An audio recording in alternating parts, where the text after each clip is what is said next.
এনে মা। মা নেবো? নিয়ে নিয়ে সবসময় নিয়ে নে, নিজে তো দেবে না, অন্য কাউকে দিতেও দেবে না। আরে নে, তোর মা কিছু বলবে না। মা ভুল হয়ে গেছে মা। ঠিক আছে, তোমার কাছেই রাখো।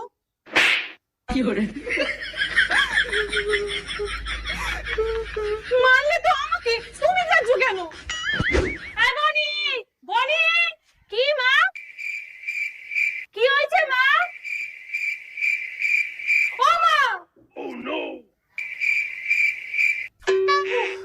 তুমি দেখে চুপ কেন হয়ে যাও বলো তো? কি হয়েছে বলো? আমি কাজ করছি যে ছাদ থেকে শুকনো জামা কাপড়গুলো তুলে আন।